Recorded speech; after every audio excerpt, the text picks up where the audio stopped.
Que le Seigneur vous doucement. Je vous salue tous au nom de Jésus-Christ. Est-ce qu'on peut acclamer le Seigneur?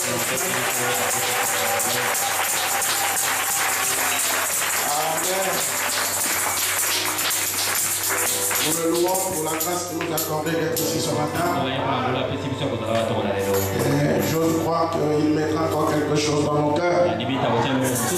Est-ce que vous le croyez aussi? Alors nous allons lever pour l'adorer. Du haut de cette montagne, Seigneur, je t'invoque. Tu es mon seul secours, pourquoi pas mon seul? Du haut de cette montagne,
nous voulons devenir toute la parole manifestée. Nous voulons devenir totalement ce message. C'est ça notre désir. Et nous croyons que c'est pour ça que Dieu nous a fait croiser ce bon message. Père, toi qui nous as connus avant la fondation du monde, laisse que ta parole puisse trouver la place dans nos âmes. Qu'il n'y ait pas une place vide, mais que nous soyons remplis comme était remplie la chambre haute. Tellement que le Saint-Esprit avait rempli cette salle, qu'il est même rentré dans les fissures de la maison. Père, nous voulons être cette maison. Nous voulons être cette chambre. Que tu nous remplisses totalement. Que lorsque les gens vont nous regarder à l'extérieur, qu'ils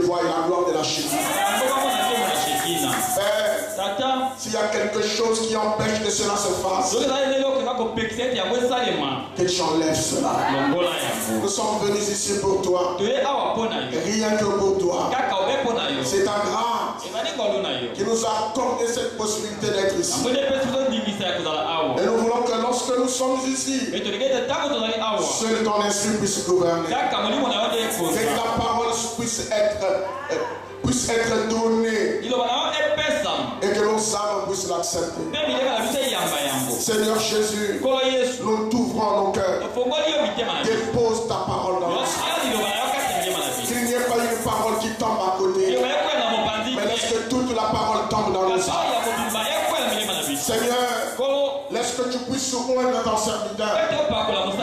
Seigneur, que ce ne soit pas l'humain, mais que ce soit la divinité. Abraham nous a dit, quand un fils de Dieu part sous cette divinité, c'est la même chose comme si Dieu parlait. Nous voulons, Seigneur, écouter Dieu nous parler. C'est ça notre désir. Au te déliant ce culte. Sois-en l'alpha et l'oméga. Conduis toutes choses. Et laisse que nous tous nous soyons élevés dans la même dimension. Que nous écoutons la même chose.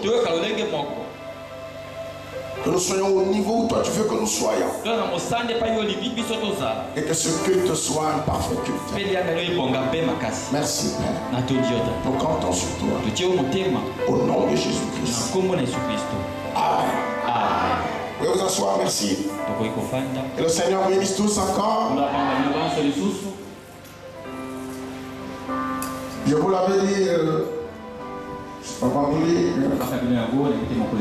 On devait recevoir le pasteur Patrick Michel qui devait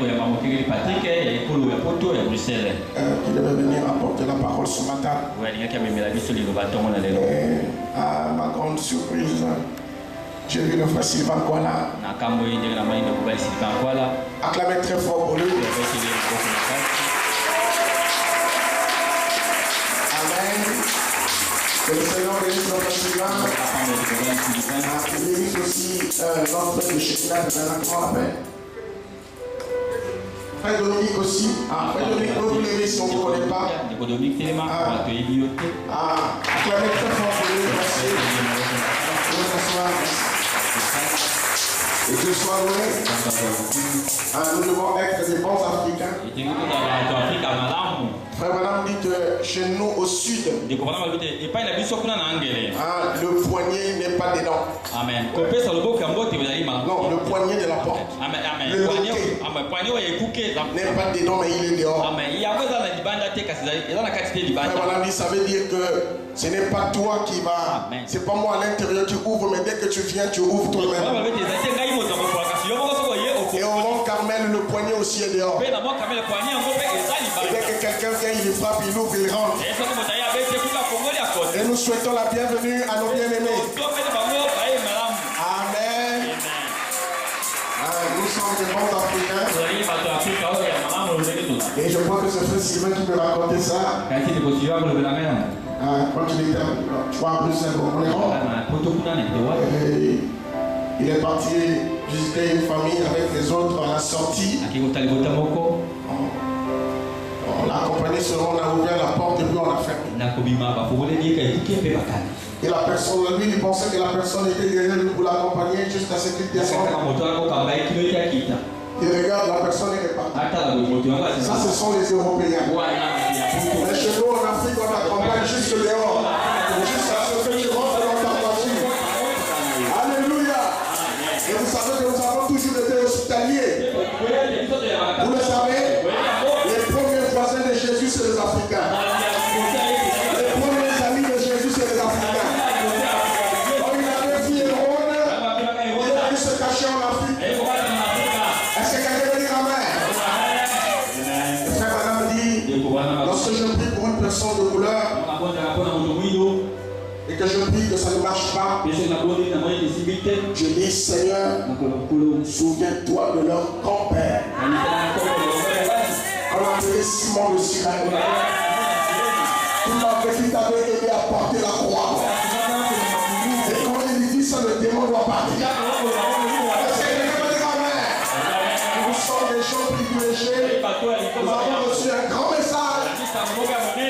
ce message-là a été donné aux Africains. Est-ce que quelqu'un croit cela? Et nous sommes entre nous les Africains. Nous n'haïssons pas les Blancs, mais nous les aimons. Amen. Alors nous devons être hospitaliers ce matin. Que chacun de nous se sente hospitalier. Et je crois que, comme je l'avais dit mercredi ou vendredi, recevoir Jésus, ce n'est pas dire je te reçois comme mon Seigneur Sauveur personnel. C'est pas ça. Ça, ce sont les pentecôtistes qui font ça. Recevez Jésus. Je te reçois comme mon Seigneur, mon Sauveur personnel. Ça, c'est pas recevoir Jésus. Jésus a dit, si vous voulez me recevoir, vous devez recevoir celui que j'ai envoyé. Recevoir l'envoyé de Dieu, c'est recevoir Dieu. Amen. Et aujourd'hui, nous avons reçu un grand message par l'envoyé de Dieu. Mais ce grand message-là ne continue qu'à changer. Dieu change le vase, mais il garde la même parole. Et frère Branham dit, tout ce que j'ai dit, il y a des hommes qui en donneront le sens. Vous le savez? Oui, bien beau. Je parle de ça aux frères qui écoutent les bandes qui me disaient non, on ne peut pas avoir un prédicateur. Frère Branham dit, c'est pas ça. Quand Dieu envoie un messager, il envoie des auxiliaires. Et ces auxiliaires-là ne peuvent que répéter ce que le messager a dit. Vous ne pouvez pas enlever les auxiliaires au messager. Est-ce que quelqu'un veut dire Amen? Amen. Et nous gardons tout ça, c'est ça le plan de Dieu. Et ce matin, c'est un autre auxiliaire qui va parler de la part du Seigneur. Et à la fin, je crois que frère Sylvain pourra faire une petite note. Ça sera très bon. Et tu ne peux pas partir, le temps c'est Dieu. Amen. Alors on va se lever pour recevoir la parole qui vient dans un ordre.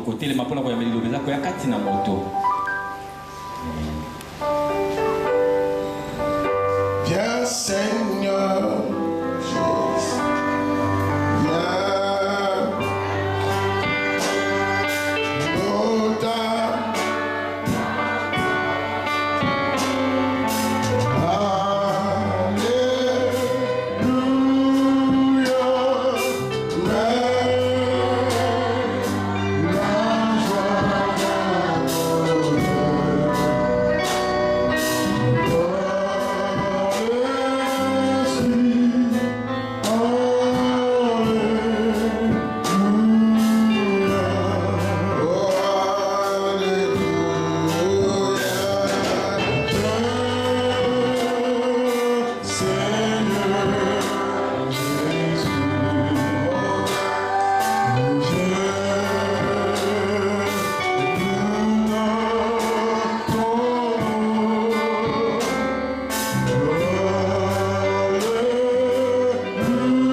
Ces gens ne sont pas nombreux, parce qu'il n'y a personne parmi nous qui est digne de parler aux autres, Seigneur. D'ailleurs, ta parole nous dit qu'au temps viendra, au temps de la fin, personne ne dira à l'autre, viens et connais Dieu. Car tous connaîtront. C'est pour cela que nous sommes là pour te connaître, Seigneur. Toi, tu as suscité des hommes indignes devant leurs frères, afin qu'ils ne puissent pas se glorifier, Seigneur. Et chaque fois, les sacrificateurs entraient pour aller demander pardon pour ses frères. Il devait lui-même apporter son propre sang, Seigneur. Sinon, il allait mourir. Alors, nous te prions de nous assister. Nous tous, Seigneur.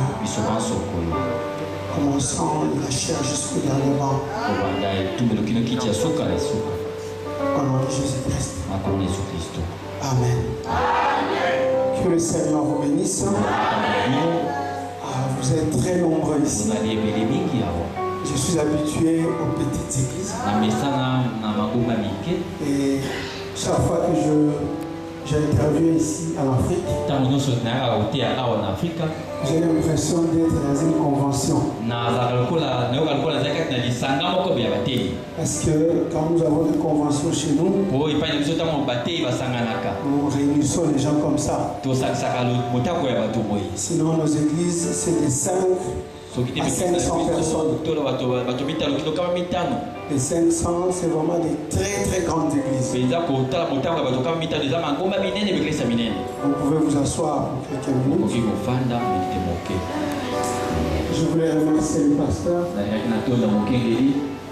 de m'avoir donné cette opportunité. Quand vous ne connaissez pas quelqu'un, vous ne pouvez pas lui faire confiance.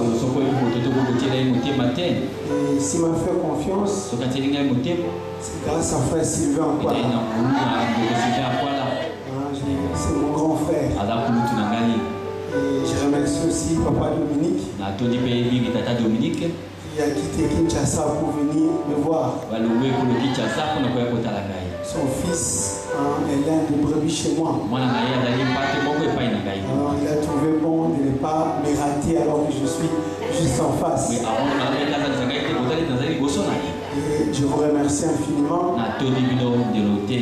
Parce que Frère Balam dit, s'il n'y a pas de gens, nous n'avons pas de ministère. C'est parce que vous êtes là que nous pouvons dire que nous avons un ministère.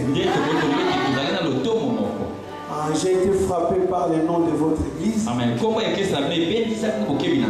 Mont Carmel. Je me suis demandé si vous savez qu'est-ce qui s'est passé sur ce qui s'était passé sur le Mont Carmel.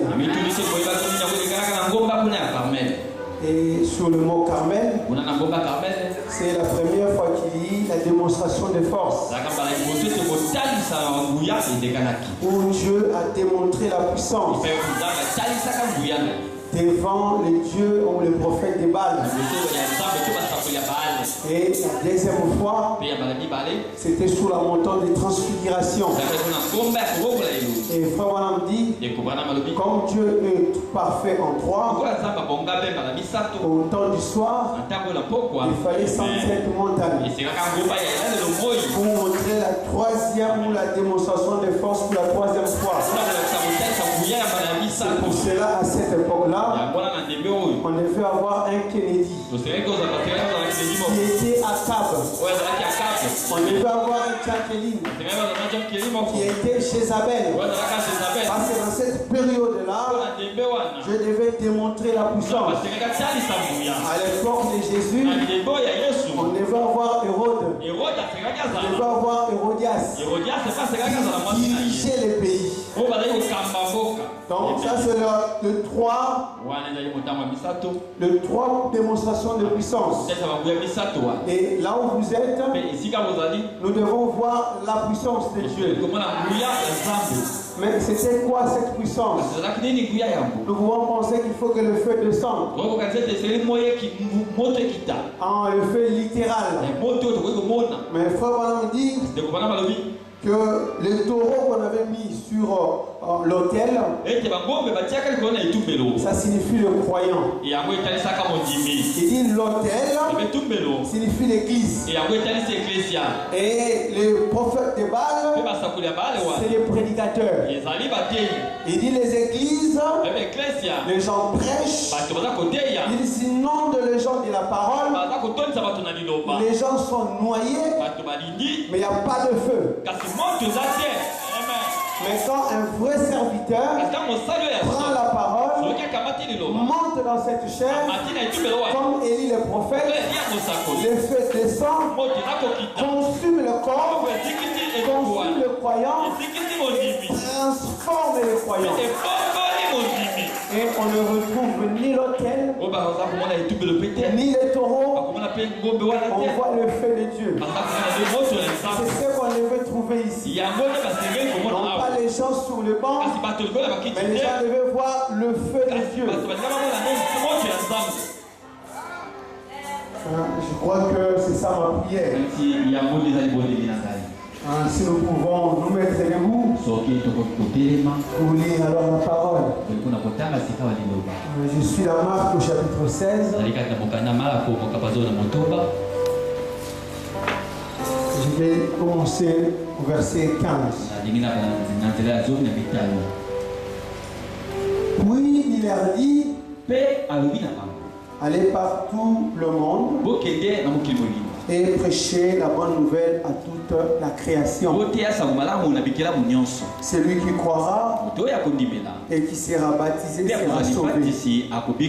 Mais celui qui ne croira pas sera condamné. Voici les miracles qui accompagneront ceux qui auront cru. À mon nom, ils chasseront les démons. Ils parleront de nouvelles langues. Ils saisiront des serpents. S'ils boivent quelques breuvages mortels, ils ne leur feront point de mal. Ils imposeront les mains aux malades et les malades seront guéris.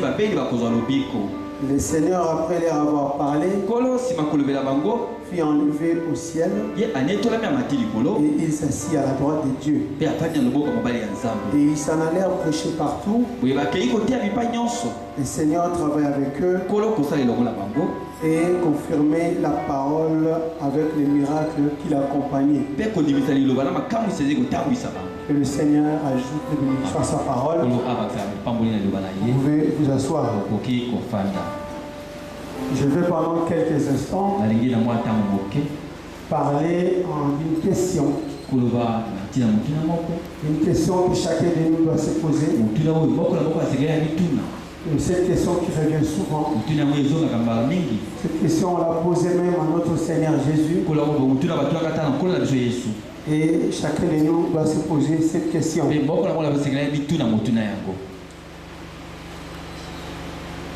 Ma question est: qui suis-je? Qui êtes-vous? Qui suis-je moi? Qui sommes-nous? Mais si nous essayons de le mettre dans un contexte d'ensemble, qui sommes-nous? Nous pouvons nous tromper facilement. Raison pour laquelle on se dit nous sommes des chrétiens. Nous sommes l'épouse. Nous sommes les gens du message. Mais si on se pose cette question, qui suis-je? Là, on peut vraiment trouver la bonne réponse. Parce que personne ne peut tromper sa propre conscience. Et on ne peut pas tromper Dieu non plus. Alors là où nous venons de lire, le Seigneur nous donne une recommandation. Il nous dit d'aller et de prêcher la parole par tout le monde. Et il nous dit: je serai avec vous par des signes, des miracles, tout ce que vous allez demander à mon nom. Nous connaissons toutes ces promesses. Ce verset, je les lis pour voir ce que le Seigneur nous a donné. Il ne dit pas que je vais vous donner. Mais il dit: ça, je vous le donne déjà. Et nous voyons qu'après que le Seigneur fut enlevé, les apôtres sont allés faire le travail effectivement. Et quand ils sont arrivés, le Seigneur était avec eux. La Bible dit que le Seigneur a confirmé ce qu'il avait dit. Mais après quelques temps, Il y a aussi les gens qu'on appelle l'exorciste. Les gens qui chassent les démons qui entrent ou qui possèdent les autres.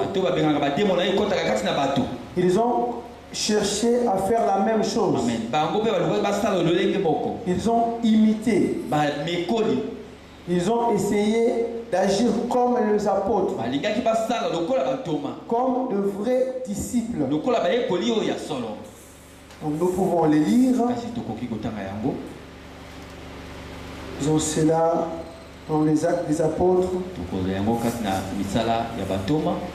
Je suis au chapitre 19.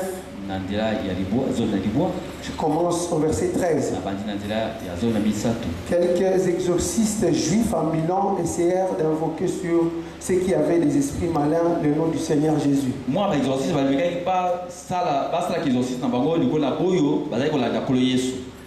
Je vous conjure par Jésus que Paul prêche. Amen. Ceux qui faisaient cela étaient 7 fils de Séva. Juifs, l'un des principaux sacrificateurs. L'esprit malin leur répondit: je connais Jésus et je sais qui est Paul. Mais vous, qui êtes-vous?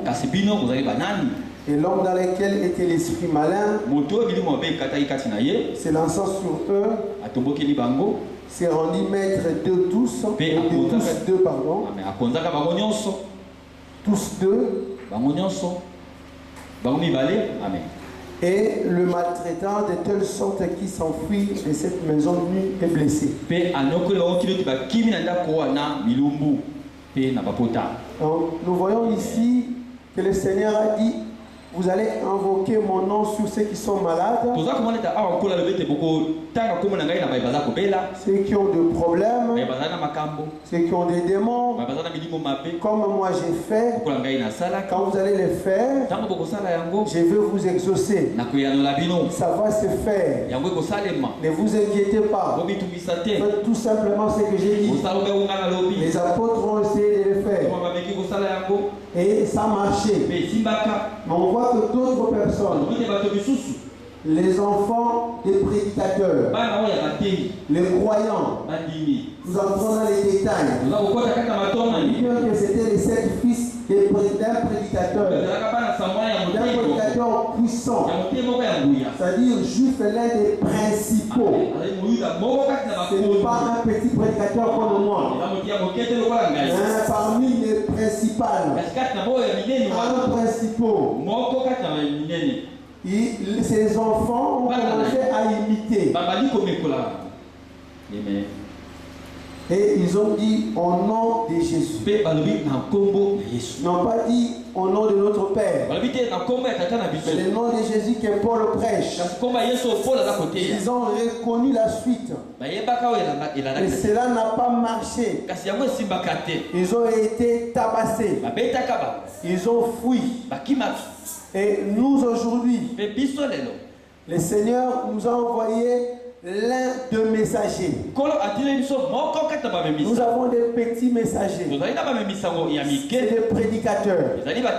Mais nous avons 7 grands messagers. Parmi ces principaux messagers, le Seigneur nous a envoyé William Branham.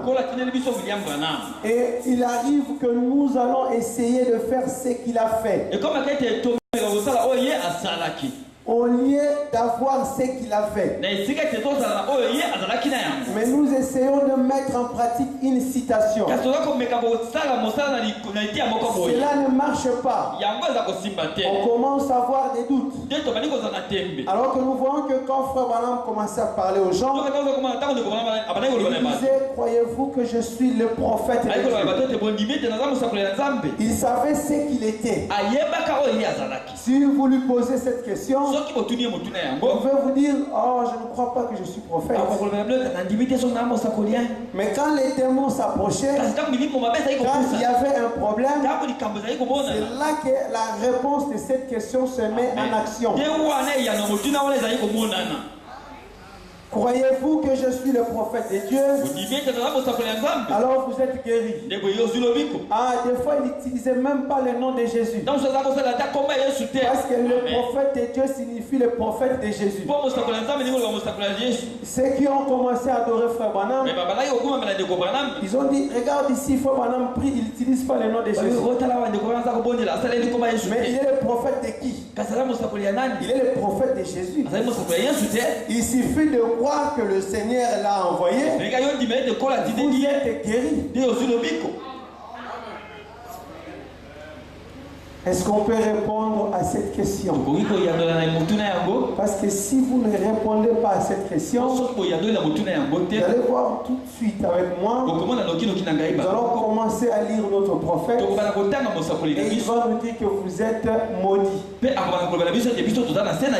C'est une petite question qui semble être facile. Mais on ne peut pas répondre à cela dans le groupe. Il faut qu'on soit conscient de ce que nous sommes. Quand l'apôtre Paul était sur le chemin de Damas, il avait vu la colonne de feu, mais il n'est pas resté pour dire ouais, la colonne de feu, on nous a enseigné, la colonne de feu c'est Dieu, donc nos fils c'est Dieu. Il a dit oui, je sais que c'est le Seigneur. Mais Seigneur, qui es-tu? Parce qu'il peut y avoir plusieurs seigneurs. Et Jésus n'a pas tâtonné. Il a dit je suis Jésus que tu persécutes. Donc la colonne de feu c'est toujours Jésus. Il dit moi je suis Jésus que toi tu persécutes Paul. Mais si Paul me demandait moi qui es-tu, qu'est-ce que je dois lui dire? Le verset ici nous dit, quand l'esprit malin a posé la question, mais vous qui êtes vous, ces gens n'ont pas répondu. Et quand on est silencieux, c'est le signe de l'approbation. C'est ce que dit l'Ancien Testament. Quand Boaz est allé pour se marier avec Ruth, c'est lui qui a le droit sur cette femme et dit quelque chose. Et personne n'a répondu. Amen. Je ne vais pas prendre vos sujets sur le son. Mais quand il y a silence, c'est une approbation. Pour cela, nous avons eu silence de demi-heure. Parce que personne pouvait dire le contraire de ce qui s'était passé. Au ciel, sur la terre, tout le monde était d'accord.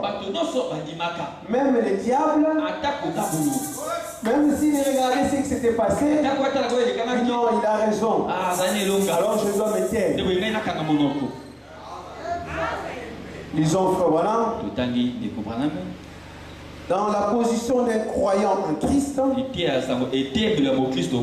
la position d'un croyant en Christ, juste le sujet nous dit déjà, le titre de la brochure.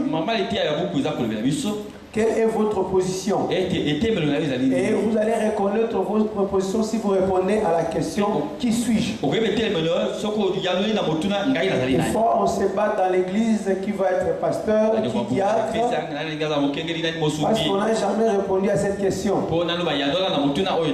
Si je sais que je suis pasteur, ou je dois être pasteur, je vais aspirer à être pasteur. Des fois, on demande des gens, vous voulez être prédicateur? Il dit non. Vous voulez être pasteur? Non. Mais la Bible dit, celui qui veut être pasteur doit aspirer. Donc, il doit le désirer. Ce n'est pas qu'on va lui dire, lui, sois pasteur. Mais il doit lui le désirer. Il dit, moi, je veux être pasteur. Et on va le voter. Je vais lire ma citation au paragraphe 18. On dit, eh bien, si vous êtes un croyant, vous êtes croyant de la parole, je crois savoir c'est que la plus grande malédiction qui est sur l'église aujourd'hui, pas les petites malédictions de vos oncles et de vos pères, mais la plus grande malédiction, ce n'est pas connaître ce qu'on est. Ne pas savoir ce qu'on est réellement. Si Dieu vous a élevé, vous devez savoir que vous êtes élevé. Mais vous êtes élevé à quoi? Pour faire quoi? Et vous allez faire les travaux pour lesquels Dieu vous a élevé. Et on n'aura pas de problème. Mais si vous ne savez pas ce que vous êtes, donc la plus grande malédiction qui est sur l'église est sur vous. Mais vous êtes croyant. Cela ne fait pas de vous un incroyant. Cela ne fait pas de vous un perdu. Mais néanmoins, vous êtes sous une malédiction. Parce qu'un enfant de Dieu peut être maltraité par le diable. Parce qu'il ne sait pas ce qu'il est. Il y avait un aigle qui était élevé parmi les poules. Parce que l'aigle, ne sachant pas ce qu'il était, on avait pris l'œuf qui avait, la mère avait pondu les œufs sur la montagne. Et l'un des œufs est descendu sur la montagne et est allé jusqu'au poulailler. Et la mère poule a trouvé cela jusqu'à ce que ça éclose. Alors, l'aigle se voyait comme les autres. Mais quand elle criait, c'était un peu différent. Ce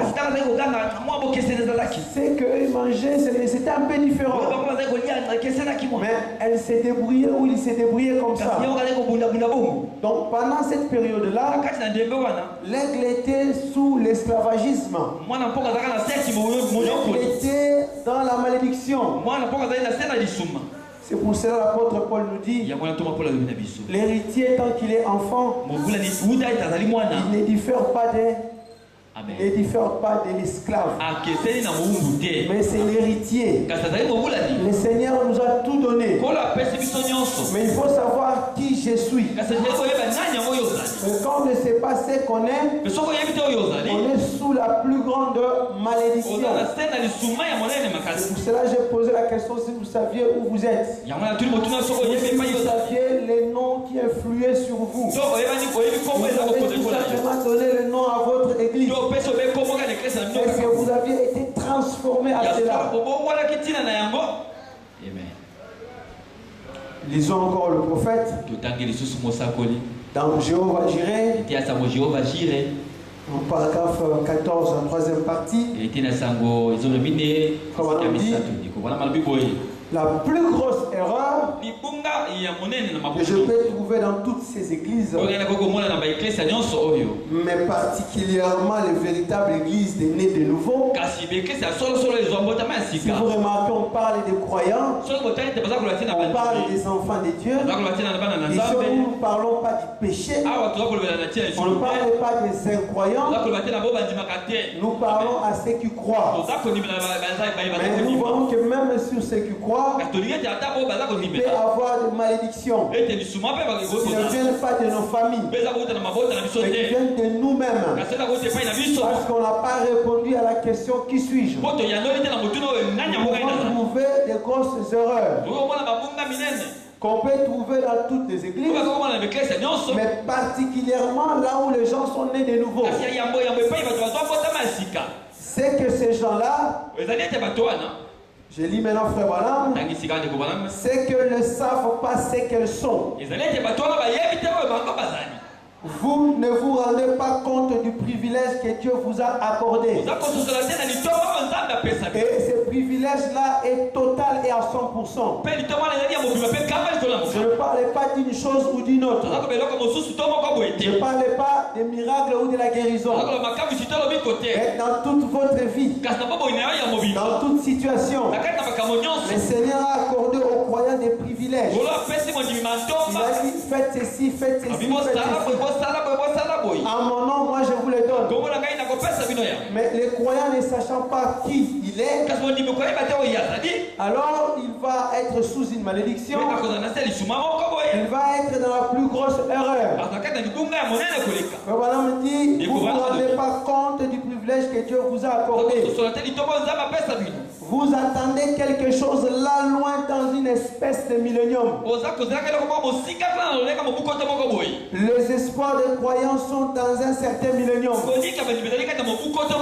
nous allons vivre paisiblement. Là, il n'y aura plus de plaies. Il n'y aura plus de souffrance.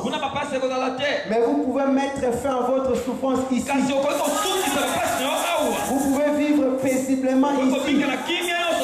Une fois, frère Branham disait à un frère, il vivait bien avec votre femme parce que vous n'aurez pas ce genre de choses dans notre vie. Nous attendons qu'on aura quelque chose là-bas. Et frère Branham traite le millénium de l'espèce. C'est-à-dire que vous imaginez tout simplement que quand nous serions là-bas, il n'y a pas de là-bas. Frère Branham dit, le millénium n'est pas un monde parfait. Parce que le millénium est comparable au 7e jour. Et le 7e jour, c'est l'Éden. Et dans l'Éden, il y a les serpents. Et vous ne pouvez pas modifier les types. Donc, dans le millénium, il y aura des choses. Et dans la brochure, la deuxième partie de l'Exode, dans le livre d'Exode, deuxième partie, Frère Branham dit là-bas, il dit que quand vous regardez ce monde, vous voyez les péchés, vous voyez les mal. Et si vous avez les yeux spirituels, il dit vous voyez un monde parfait qui vit dans le millénium. Mais qui est ce monde? Quel est ce monde parfait? On dit un peuple parfait. Mais quel est ce peuple parfait? Ça devait être nous. On devait vivre bien. On ne devait pas imaginer quelque chose. Même si la réalité ça va venir. Mais ici nous devons profiter de ce que le Seigneur nous a donné. Vous attendez quelque chose là loin dans une espèce de millénium. Mais c'est le diable qui vous a dupé. Le diable vous a trompé. Nous sommes maintenant des fils de Dieu. Nous ne les deviendrons pas. Nous les sommes maintenant. Et chaque bénédiction de la rédemption pour laquelle le Seigneur Jésus est mort est notre propriété personnelle maintenant même. Maintenant même. Je vais juste susciter votre conscience. Je veux juste que vous puissiez prendre conscience que Frère Branham dit le fruit de l'espérance n'aboutit pas. Frère Branham dit que l'ennemi de la foi c'est l'espérance. Et il dit tout ce qu'un homme espère ne reçoit pas cela. Il faut que vous puissiez prendre conscience maintenant.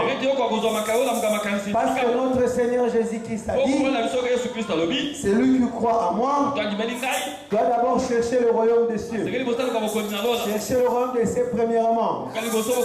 Mais il ne s'est pas arrêté là. Il dit ensuite, vous auriez des maisons, vous auriez ceci, vous auriez cela. Mais est-ce que vous avez vraiment cru? Est-ce que vous avez déjà trouvé le royaume des cieux? Mais pourquoi la suite du verset ne s'accomplit pas? Mais est-ce que le Seigneur avait menti? Continuons. Et chaque bénédiction de la rédemption pour laquelle le Seigneur Jésus-Christ est mort est notre propriété personnelle maintenant même. Tout c'est pourquoi il est mort. Ce n'est pas que nous les deviendrons. Nous les sommes maintenant. Nous le sommes maintenant. Donc nous devons tout simplement prendre conscience.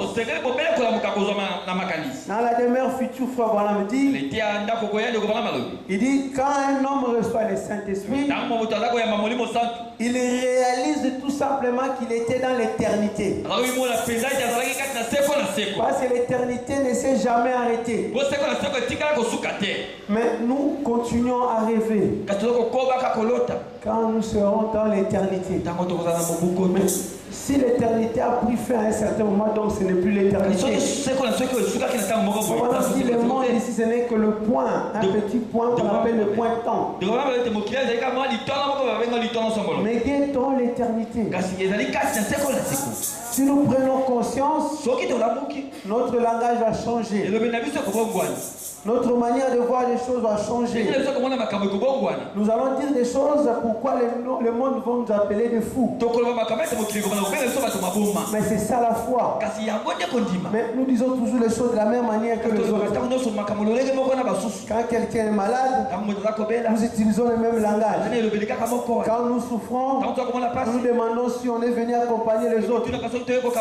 Ça montre tout simplement qu'on ne sait pas encore qui sommes-nous. Amen. Est-ce que vous aimez Frère Branham? Alors nous allons continuer de lire. Dans la divinité de Jésus-Christ, au paragraphe 38, Frère Branham dit, l'un des plus grands dons que Dieu ait jamais fait au monde, c'était Jésus-Christ. Vous savez, moi j'aime les détails de la vision. Quand on dit l'un d'eux, il signifie qu'il y a eu plusieurs grands dons. Mais l'un d'eux, c'est le Seigneur Jésus. C'est pour cela que Frère Branham dit ça, nous le savons. Ça, on n'a pas besoin de discuter. Et maintenant, je voudrais parler ce matin de sa divinité.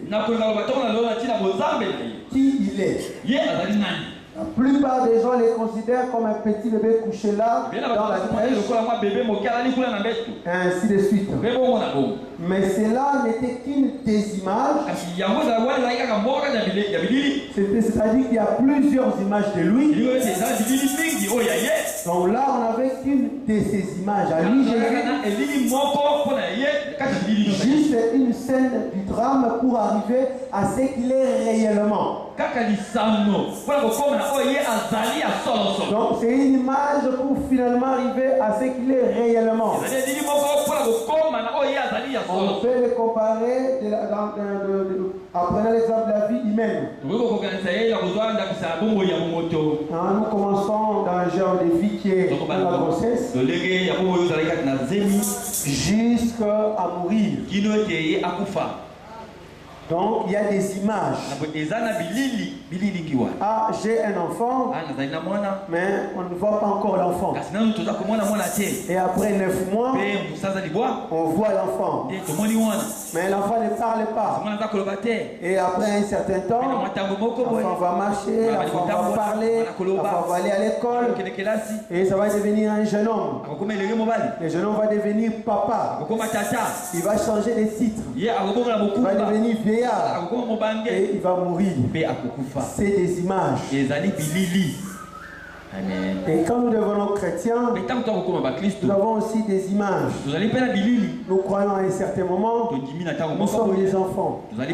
Et après nous devons grandir. Et quand nous grandissons, nous savons qui sommes-nous, qui je suis. Je peux répondre à cette question. Et quand je suis en face d'un problème, je ne veux pas craindre quelqu'un.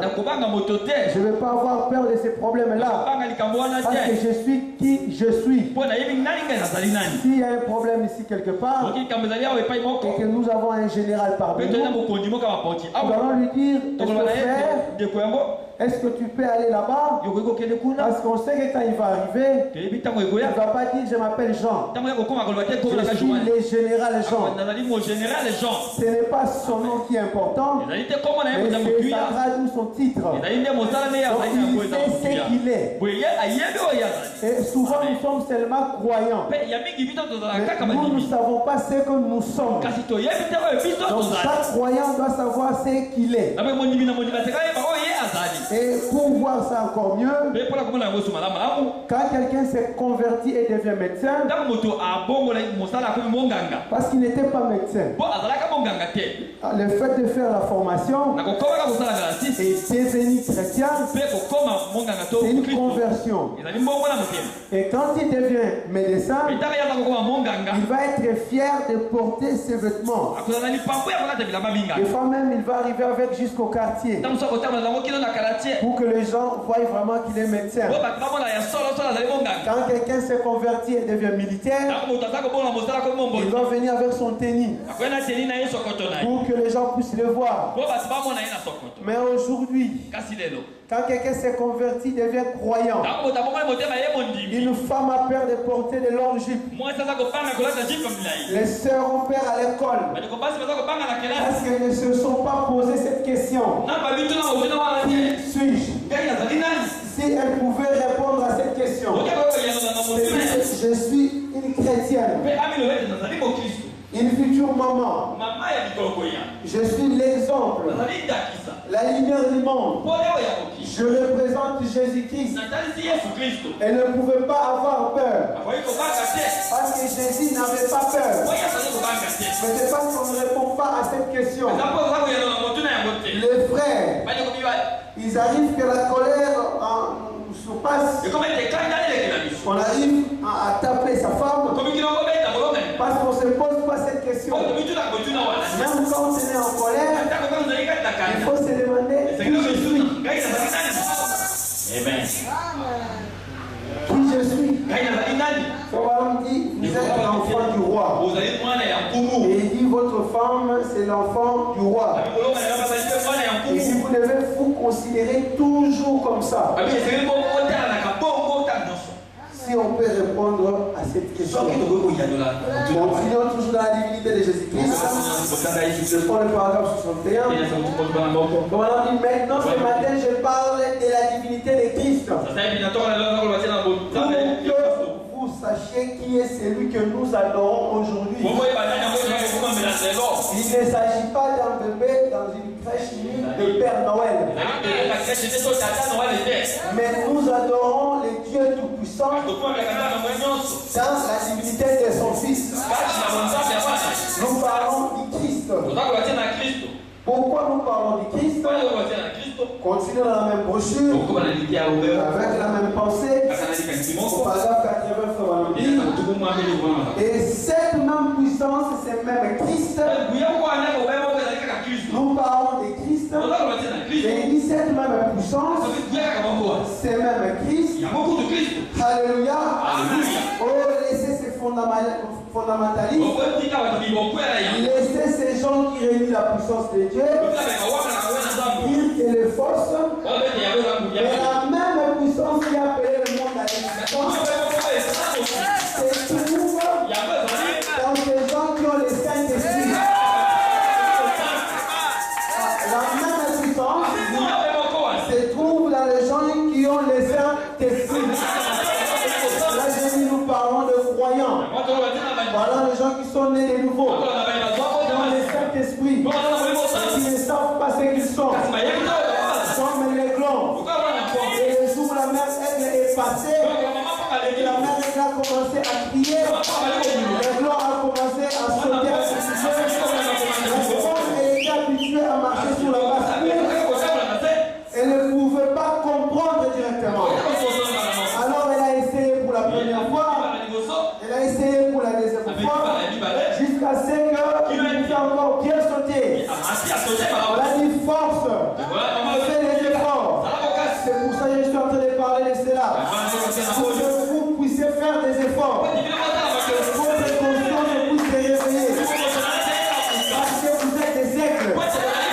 Mais vous avez peut-être été élevés à la basse-cour. Non pas l'église, mais votre propre conscience. Parce que vous ne vous êtes pas posé cette question. Alors, Frère me dit, c'est vrai. L'homme et femme, c'est le moment pour vous de êtes. Le diable essaie de vous barrer la route, vous disant que vous n'êtes qu'une petite poule mouillée. Vous ne l'êtes pas. Vous êtes fils et filles de Dieu. Écoutez ça, la divinité n'est pas au ciel. La divinité n'est pas au ciel. Elle est en vous. Alléluia. Je sais que vous pensez que je suis fou. Mais laissez-moi vous dire quelque chose, frère. Lorsque vous vous rendez compte que Dieu Tout-Puissant vit en vous, la vie immortelle, je donne ma vie, je saurai. La vie de Dieu est dans l'être humain. Amen. Lorsque vous vous rendez compte que le Dieu Tout-Puissant vit en vous, qui représente une difficulté, qui représente un problème, qui représente un souci, c'est tout simplement parce qu'on ne réalise pas. Mais une fois qu'on l'a réalisé, on devient une nouvelle personne. Et on ne peut plus pécher. Je vais vous dire une citation. Quand vous réalisez Dieu, que Dieu est avec vous, que Dieu vit à côté de vous, constamment devant vous, vous ne pouvez plus pécher. Nous ne parlerons pas du péché. Pour cela, je n'en parle pas ici. Le péché, c'est l'incrédulité. Je crois que vous n'êtes pas des incrédules. Écoutez, ça va dit ici. Dans sa présence, en prêchant 62, parce que c'est un peu flou, au paragraphe 72, il dit dans le psaume 16:8, David dit, j'ai constamment l'Éternel sous mes yeux. David voyait le Seigneur constamment devant lui. C'est une bonne chose à faire. Psaume 16:8. Je me suis toujours proposé l'Éternel devant moi. Il ne pouvait donc pas être confus à ce sujet. Il voulait être conscient de sa présence. Aussi David a-t-il dit, je me suis toujours proposé l'Éternel devant moi. Donc moi David, je me suis toujours proposé l'Éternel devant moi. Toujours pour être conscient de la présence de Dieu. Est-ce que ça ne serait pas une belle leçon pour nous tous? Ce soir, de se proposer toujours l'Éternel devant nous, afin d'être conscient de sa présence. Donnez-lui la première place. Voilà, dit pourquoi? Pourquoi lui donner la première place? Vous ne pourrez pas pécher. Quand vous réalisez que constamment vous êtes dans la présence de Dieu. Lorsque vous réalisez que Dieu est prêt, vous pesez vos paroles. Parce que vous ne pouvez pas dire à Dieu que l'enfant ici qui est malade, que Dieu ne peut pas guérir. Parce que si Dieu est avec vous, la parole dit tout est possible à Dieu. Et si vous êtes croyant, la parole dit tout est possible à celui qui croit. Tu crois à qui? Dieu. Dieu est là. Et comment c'est impossible? Donc vous pesez vos paroles. Mais quand vous ne proposez pas Dieu devant vous, alors vous dites Seigneur, excusez-moi, vous criez beaucoup, vous gênez beaucoup. Frère Branham dit que le prophète de Baal, il dit ce qu'ils ont fait, donc, le fait de crier beaucoup, ils ont jeté de l'eau plusieurs fois. Frère Branham dit c'est ce que nous voyons aujourd'hui dans les églises. Il dit, nous les reconnaissons par leur forme d'adoration. Pendant était constamment devant la présence de Dieu. On amène un mort. C'était la sœur Marie. Il dit, Paul dit à Marie de se mettre. Et Paul commence à trembler. Parce que Paul n'avait pas constamment Dieu avec lui. Il dit, Marie, lève-toi. Il n'a pas forcé. Il ne peut pas dire ne gênez pas. Et je peux vous montrer la différence. On a demandé à Jésus pourquoi tes disciples ne gênent pas. Jésus n'a pas dit gêner c'est mauvais. Il a dit passe l'histoire avec moi. Quand je serai parti, ils vont gêner. Peut-être que votre Dieu est parti. Alors gênez. Je m'excuse pour ça. Je ne sais pas comment vous venez d'un ignorant. Et quand vous avez constamment Dieu à côté de vous, les choses sont différentes. Alors, continuons notre lecture. Alors, frère Branham dit, quand un homme croit que Dieu n'est plus là, quand un homme croit que Dieu n'est plus là, il va blasphémer, convoiter les femmes, voler, mentir, il fera n'importe quoi. Parce que nous croyons que Dieu n'est plus. Est-ce que je dois continuer à lire? Je veux laisser tout ça chez le pasteur. Et le pasteur connaît tout ça. Frère Branham dit, il croit que Dieu ne le voit pas. C'est aussi clair que de l'eau. Donc, à chaque fois quand je fais un mal, je vais être conscient, je viens d'être incrédule. Donc, je n'avais pas Dieu à côté de moi. Je retourne sur mon fichier. Vous pouvez lire dans sa présence à partir du paragraphe 72. Et Frère m'explique tout ça. Il dit même quand vous croyez quelqu'un qui est un incrédule, Frère dit quand il rentre dans la pièce où il y a un croyant, Frère dit cet homme va fermer sa bouche. Parce que Frère dit le croyant c'est la présence de Dieu. Alors quand on est dans la présence de Dieu, on pèse ces mots. Je parle de notre conscience. Nous devons être conscients. C'est pour cela que Frère Branham dit ici que la divinité n'est pas au ciel. Est-ce que je suis vraiment conscient que la divinité n'est pas au ciel? Est-ce que je crois vraiment que la divinité est dans mon cœur? Mais comment la Bible dit que tout vient du cœur? Il dit même l'impudicité. Donc vous voulez me dire que la divinité produit l'impudicité. C'est-à-dire que dans votre cœur il n'y en a pas. Mais une fois que cela s'installe, ça va produire l'amour, ça va produire la vie, ça va produire les solutions, ça produit la joie, ça produit l'unité. Je vais lire ma dernière citation. Je ne suis pas un prédicateur de marche longue. Je ne connais pas beaucoup de choses. Je prêche toujours court. Le vieux Sylvain il connaît. Dans la brochure, Dieu amène son église à la perfection. Comme j'ai dit que les titres des brochures, c'est toujours le message.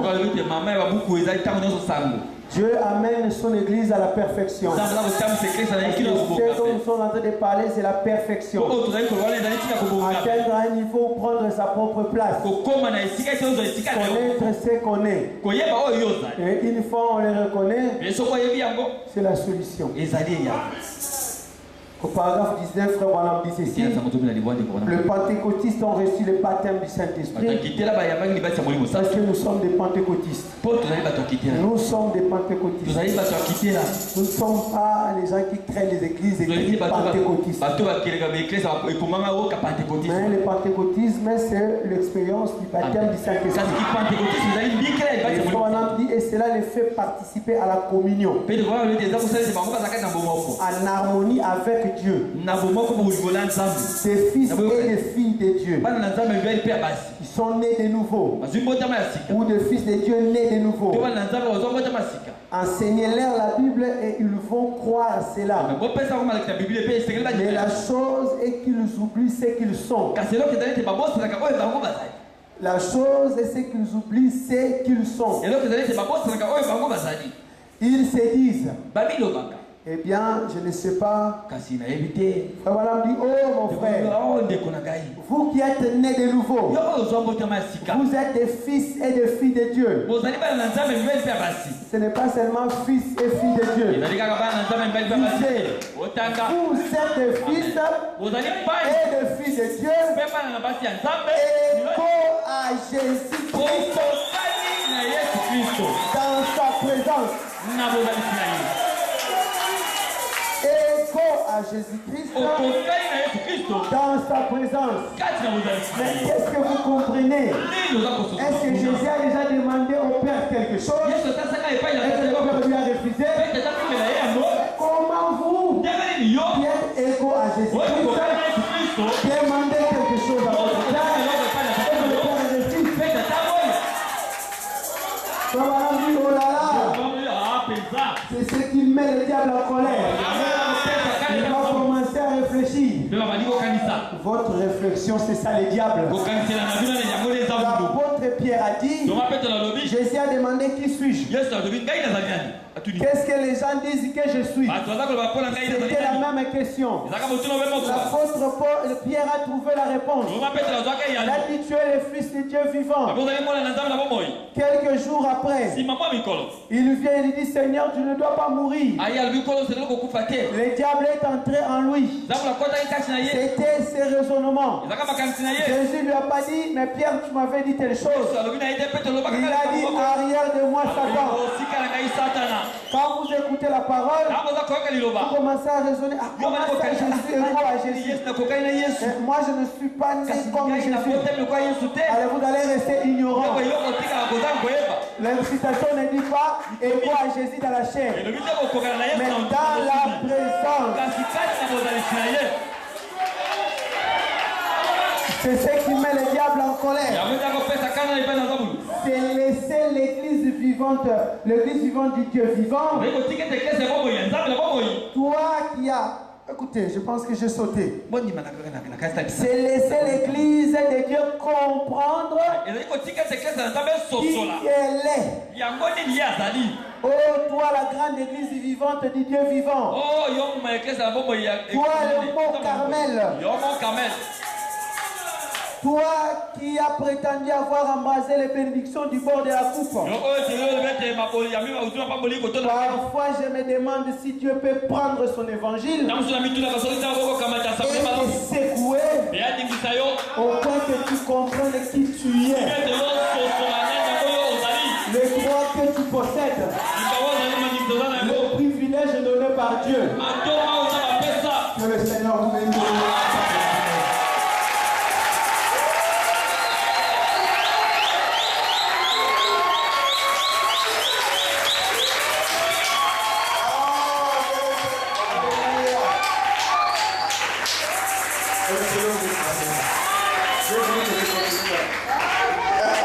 Je ne veux pas. Que le Seigneur bénisse le pasteur comme il fait.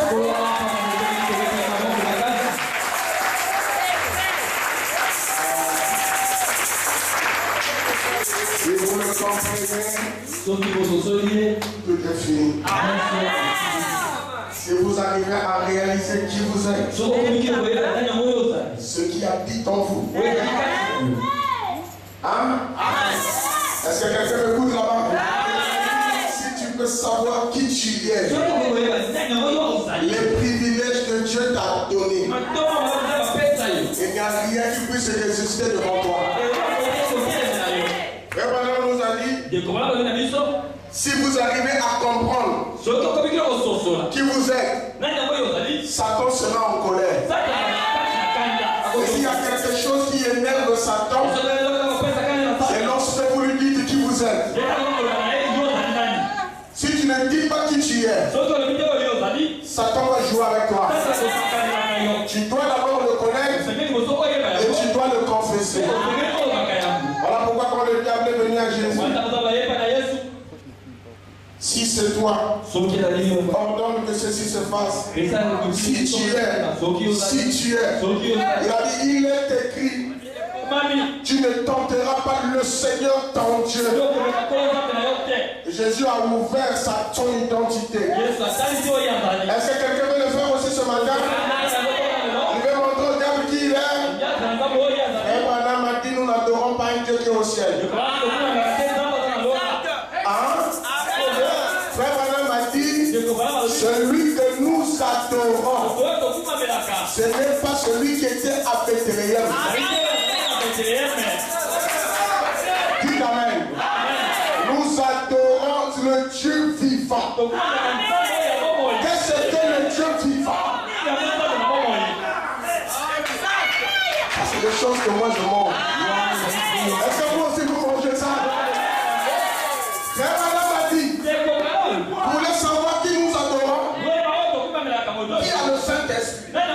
Frère Pierre, est-ce que tu as le Saint-Esprit? Oui, monsieur. Oui, je sais que vous l'avez. Est-ce que vous lui parlez? Oui. Vous lui adressez des prières. Voilà pourquoi Jésus a dit, comment nous devons prier? Notre Père qui est aux cieux. Je vous pose la question, le Père était où? Il était où?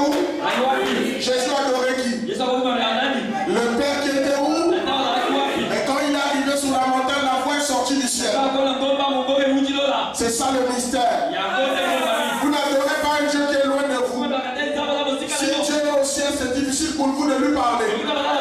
Parce qu'il y a une grande distance entre vous et le ciel. Est-ce que quelqu'un comprend le suivre? Si nous devons bien l'adorer, nous devons adorer celui qui nous écoute. J'aime Dieu. Parce que lui, il écoute même ce que je n'ai pas dit. La seule personne qui peut connaître ce que je n'ai pas dit, c'est celui qui habite mon cœur. S'il connaît ce que je n'ai pas dit, ça veut dire qu'il habite là où je n'ai pas parlé. Et j'aimerais que ce Dieu-là puisse agir pour toi. Oh, que tu reçois cette compréhension. Frère Branham a dit. Je vous dis ça.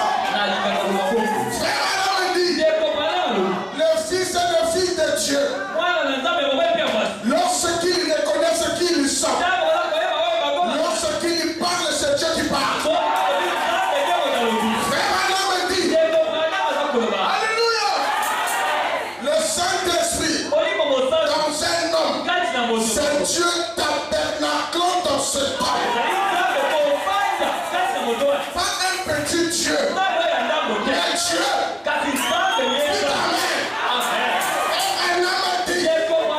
Dans l'amnésie spirituelle,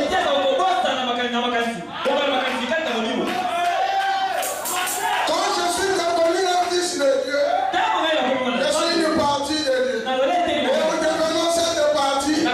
Nous devenons Dieu dans la totalité. On est devenu sur le pasteur parti. Est-ce que vous aimez cette parole? Ceux qui seront levés, ce sont dans la totalité. Et le septième son n'a pas amené une partie. Le septième son a amené la totalité. Frère Branham a dit, dans tous les ans, c'était une portion. Il était une portion. Il était une portion. Même là où tu sais une portion. Et lorsque nous quittons la religion, et que nous rentrons dans l'âge épouse, les portions s'arrêtent. Si aujourd'hui c'est les portions, il n'y aura pas d'enlèvement.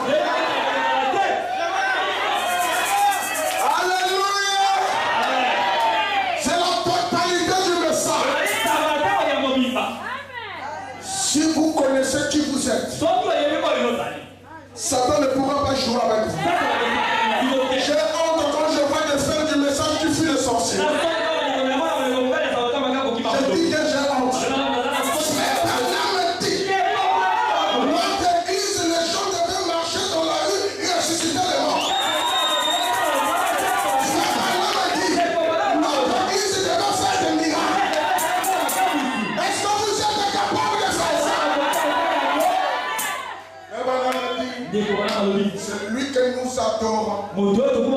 Ce n'est pas le Dieu qui était dans la crèche. Voilà pourquoi je vous ai dit ça. Quand Jésus-Christ est né, il n'était pas Dieu. Quand Jésus est né, c'était pas Dieu. Celui qui est mort à la croix, c'était pas Dieu. Frère Branham me dit que Jésus ne nous a pas rachetés à la croix.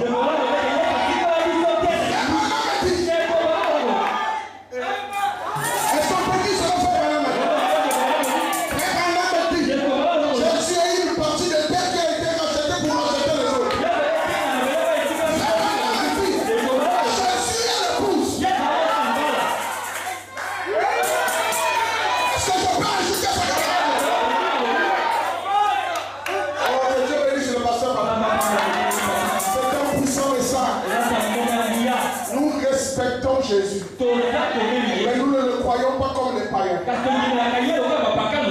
Moi aussi je ne crois pas Branham comme les gens qui adorent Branham. Parce que si tu ne comprends pas la divinité de Jésus, tu ne peux pas comprendre Frère Branham. Quand Jésus est né, il était loin. Frère Branham me dit Jésus est né était loin pour être loin. Le Père est rentré en Jésus quand Jean l'a baptisé. Frère Branham me dit, le corps de Jésus n'était pas Dieu, parce que Dieu ne peut pas être créé. Et Jésus a été créé à midi.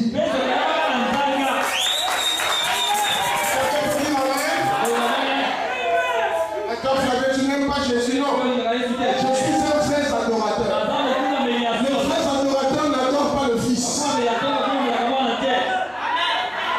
Les vrais adorateurs n'adorent pas le Fils. Mais les vrais adorateurs adorent le Père.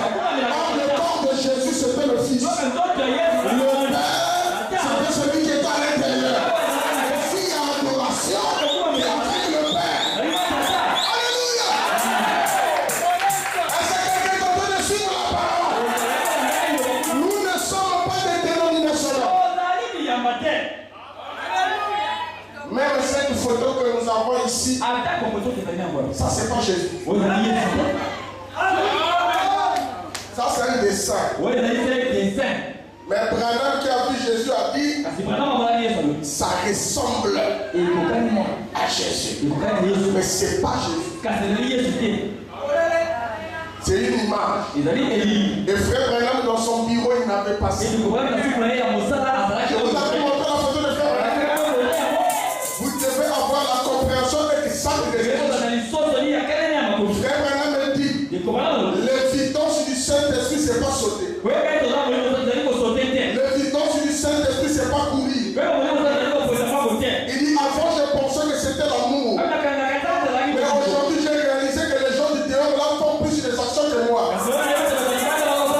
Même l'amour là, faites attention avec ça.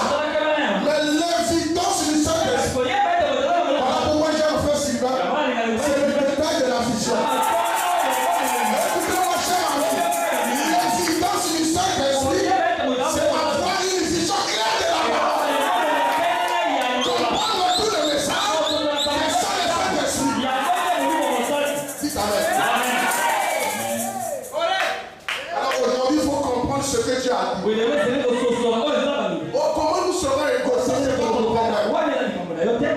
Il a dit égaux, c'est égaux. Ne changez pas ça. N'allez pas fouiller en anglais. Gardez ça tel que ça l'est. Je sais pourquoi il a dit ça. Et les enfants de Dieu doivent avaler. Je vous l'avais dit vendredi. Tous les animaux, toutes les sanctions, quand ils mettent au monde, l'enfant doit d'abord prendre le lait. Ensuite,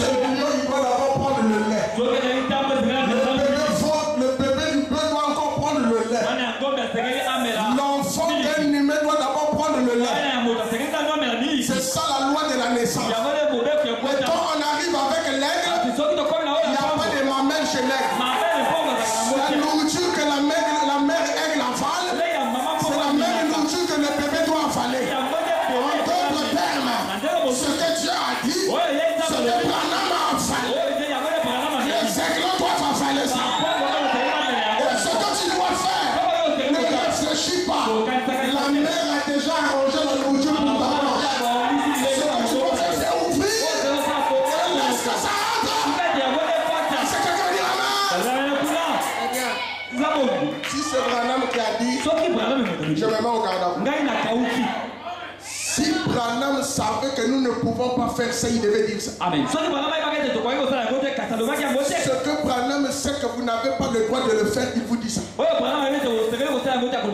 Il a dit, tournez le dos. Ne le faites pas. Il n'y a que moi qui dois le faire.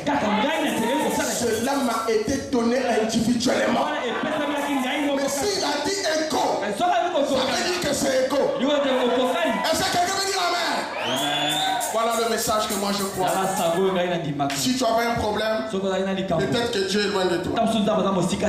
S'il est loin de toi, cherche-le. Si tu es dans le péché, abandonne ça. Je vous l'avais dit. La seule chose qui est loin de Dieu, c'est le péché. Quand vous comprenez que Dieu est avec vous, cette écriture, je l'avais lu ici. C'est ça. Quand tu marches, quand tu comprends que tu vis dans la présence de Dieu, il y a des choses que tu ne peux pas faire. Moi, je ne suis pas un pasteur policier qui te suit chaque jour là où tu marches. Je vais me fatiguer. Mais j'aimerais que tu comprennes que mon Dieu que je te prêche, que Branham a prêché, c'est un Dieu saint. Laisse que le Dieu là soit avec toi. Frère Branham a dit, même quand vous venez à l'église, il y a un ange qui note votre présence. Dis amen. Quand tu te rends compte qu'il y a un ange qui surveille, ça veut dire que tu viendras toujours à temps. Est-ce que quelqu'un peut dire amen? Nous ne sommes plus au temps de poursuivre les gens dans les maisons. Ce temps-là est passé. Nous sommes au temps où chacun doit reconnaître que je dois être ici à telle heure. Il y a une cloche qui doit sonner dans ton cœur. Arrêtez avec la négligence de la parole. Frère Branham me dit, une petite négligence sur une seule écriture peut déjà montrer votre destination. Une toute petite écriture. Que chacun de vous reconnaisse. Ce que je sais, quand vous allez parler, quand vous savez Dieu, quand tu parles, c'est Dieu qui parle. Est-ce que vous le croyez? Est-ce que quelqu'un reconnaît que Dieu est avec lui? Est-ce que tu peux lui parler? Nous allons nous lever pour prier.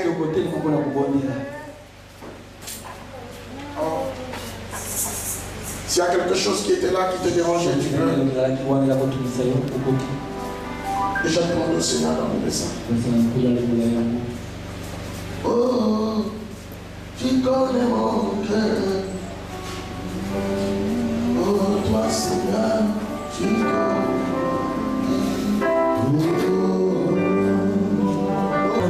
Change-moi tout à l'heure. Rapproche-moi de ma réalité. Fais-moi arriver là où je me sens que c'est ce que je suis. Que je quitte les imaginations. Que je quitte les pensées. Mais que je devienne une réalité. Que je réalise qui je suis. Là où tu parles, c'est Dieu qui est là. Il va t'écouter.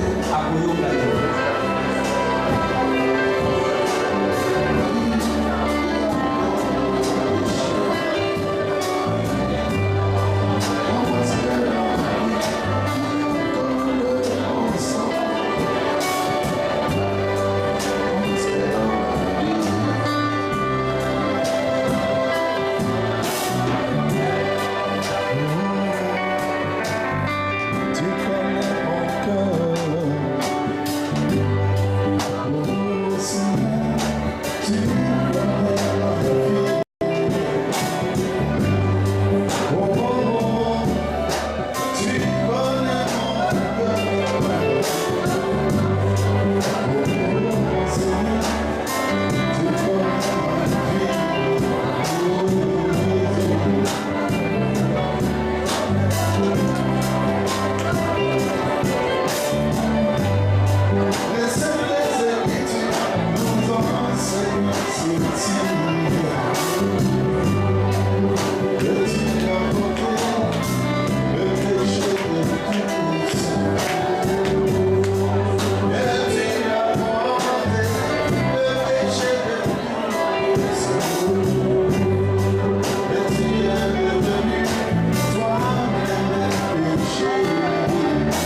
Ta parole nous dit que Jésus-Christ a été élevé au-dessus de ses égaux. Et ta parole nous dit que nous sommes ces égaux-là, Seigneur.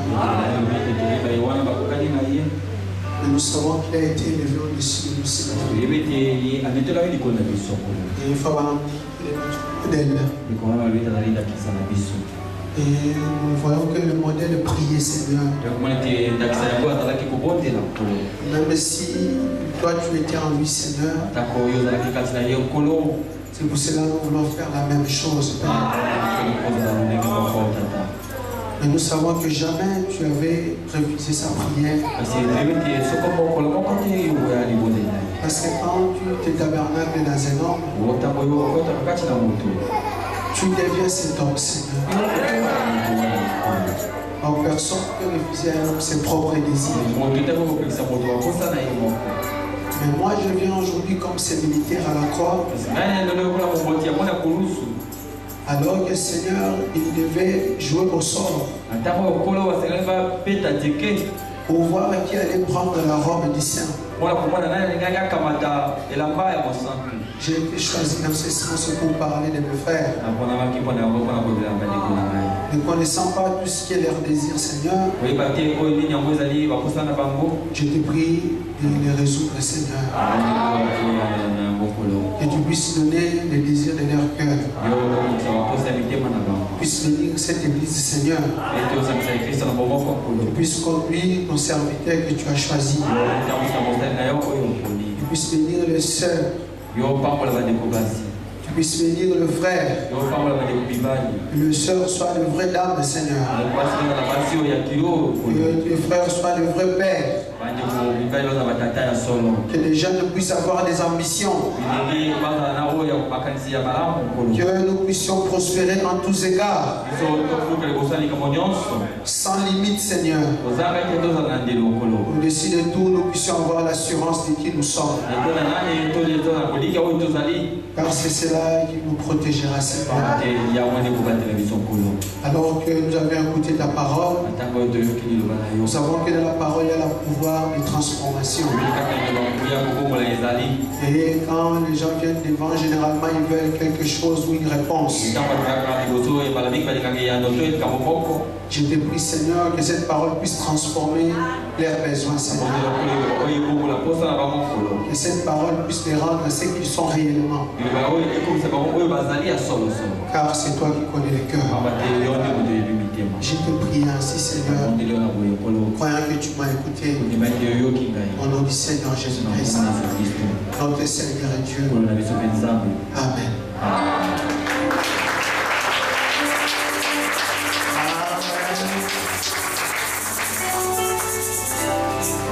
Que le Seigneur soit loué. Que le Seigneur bénisse le pasteur Patrick. Vous avez aimé la parole?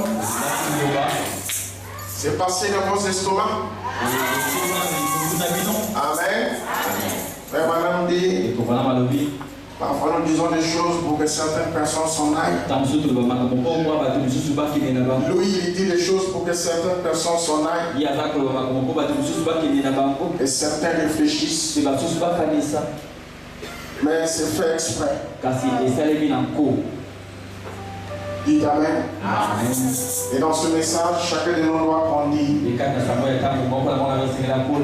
Et Frère Madame dit au début, ils sont baptisés dans la réforme, ils ont baptisé au nom du Père, Fils, Saint-Esprit. Dans la réforme. Frère Madame dit, je ne veux pas appeler ça restauration parce que tout n'était pas revenu. C'était le début. Aujourd'hui, nous avons la totalité. Est-ce que vous le croyez? Merci. Bon, on ne peut pas laisser un don de Dieu aller comme ça. Est-ce que quand les gens voyaient un don, on va le laisser? Il faut toujours que le don là vous tire profit. Voilà pourquoi on ne peut pas laisser Frère Sylvain passer. Vous voulez que je le laisse passer? Vous voulez qu'il répare comme ça? Frère Sylvain, tu vas m'expliquer. Je t'aime tellement beaucoup que je ne peux pas te laisser passer. Je vous dis la vérité sincèrement. Je l'aime beaucoup. Je ne peux pas passer une semaine sans l'appeler. Et lui aussi, il va m'appeler. Amen.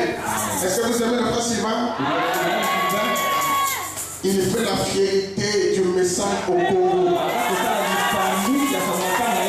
Là où moi, Flavien, je ne peux pas prêcher, lui, il peut prêcher. Dites Amen.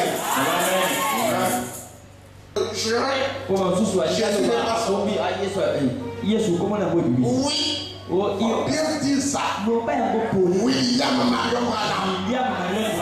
Il y a une chanson que j'ai écoutée là. Politique et coach na kacha l'église. J'entends ça. Parce que politique et coach.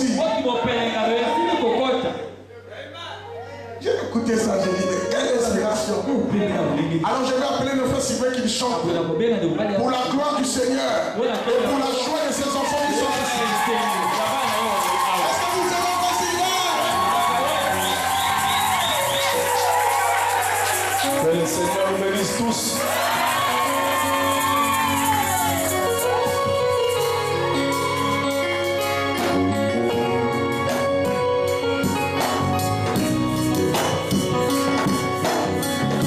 Est-ce que vous voulez être comme Jésus? Est-ce que vous êtes les égaux de Jésus?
Aussi à l'ouest.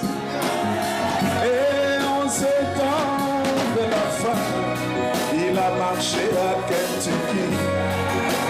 Nous l'avons vu s'identifier dans la vie de William Branham, lui notre messager. Nous devons être immergés dans la vie de cet homme de Kentucky. Je voudrais vivre comme Jésus, oui mon modèle. Je voudrais vivre comme Jésus toute ma vie. Je voudrais vivre comme Jésus, oui mon Seigneur. Je voudrais vivre comme Jésus toute ma vie.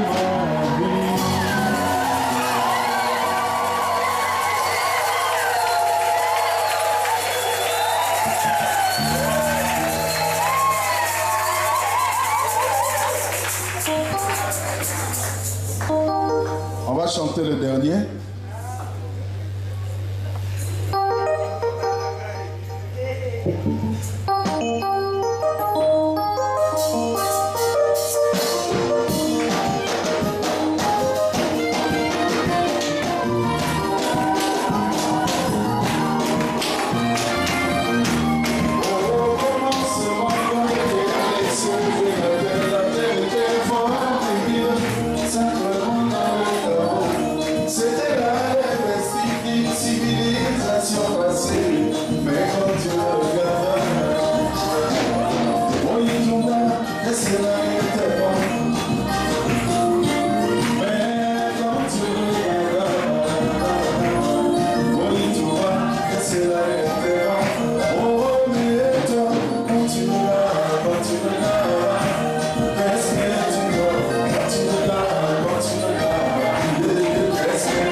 Sous les chaînes de ma vie, il vit 3 hommes qui s'approchaient de lui. Les gants de la pela par son dos, il se voit là. Et la pela s'est tombée l'olive, et Abraham se posait là. Et la pela s'est tombée, Seigneur, le Seigneur. Oh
dis shalom à ton frère pour terminer.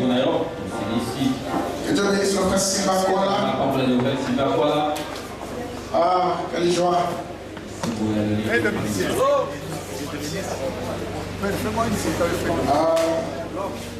Dieu soit loué. Dieu bénisse le pasteur Patrick. Je transmets déjà les salutations à l'église. Bethesda, oui. Bethesda Tabernacle. Est-ce que vous voulez qu'on envoie nos salutations là-bas en Belgique? Vous voulez qu'on puisse saluer nos frères là-bas?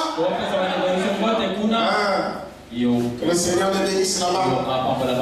Merci. Allez tous dans la paix du Seigneur. À nous revoir mercredi à la table du Seigneur. Et je crois que chacun de nous sera là. Amen. Priez beaucoup pour moi. Et je crois que c'est ce que vous faites toujours. Je crois que nous allons continuer avec notre sujet. Que le Seigneur soit loué. Alors, que le conducteur des chemins connaît le peuple de Dieu alors que nous sortons. Allez tous dans la joie. Ah, celui qui était malade, qui n'est pas guéri. Celui qui avait un problème, qui répare avec la solution. Que la parole de ce matin te donne la solution. Amen. Que personne ne répare triste.